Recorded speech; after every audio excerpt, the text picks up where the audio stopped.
magkaibang konsepto. Kasi kung galawan po ninyo is corporation, huwag po kayo mag-co-op. Pero kung gusto nyo galawan po is pang-cooperative, mag-co-op po kayo. Malinaw po. Yun po yung dapat po itatak sa isip po ninyo. Kasi meron tayong 1,700 plus transport cooperative. Pero may mga ilan-ilan po doon na hindi sumusunod doon sa konsepto ng cooperative. Kaya nangyari, nagkakaroon po ng problema. Nagkakaroon ng problema sa loob po ng cooperative. Kasi bakit may kita po eh. Nakita lang ng konting barya, akala nyo, yun na. Nakita lang ng konting kita, lahat sugapa na. Ang association ba ay business entity? Hindi po, charity organization po yan. Nakita nyo, di ba naglibot kayo ng butaw? Tama? Ibutaw kayo eh. Pagkapos ng bago sa Christmas, di ba ubus yan? Tapos pagkapos ng January, di ba? Buta na naman kayo, butaw na naman kayo. Isa po kasi ako doon sa nag-check ng kapit ninyo. Isa po ako doon sa magpapa-endorse sa inyo sa CTA.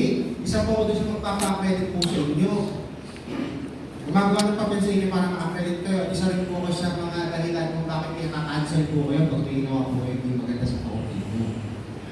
So, bakit po ako lang mag-isa kasi kukunti lang din po kami trainer. No? So, hindi po lahat ay pwede yung batas na susundin ninyo sa 9520, RA 9520, o yung Philippine Cooperative Code of 2008. Yan po, basically, yung magre-register kayo sa CPA. So, nasusunod yun ang po yung first step. No?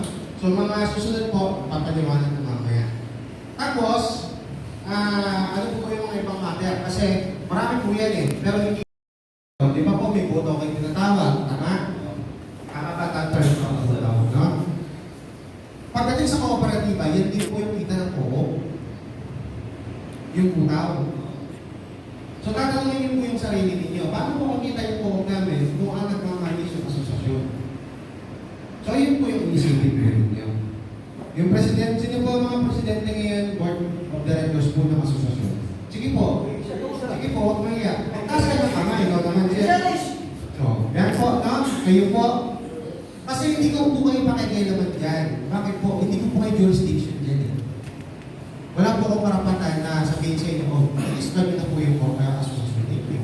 Wala po. Pero, dapat isipin nyo rin po yung magiging aming inagdan kapag po kayo tapos asosasyon kayo. Sa terminal pa, may terminal kayo.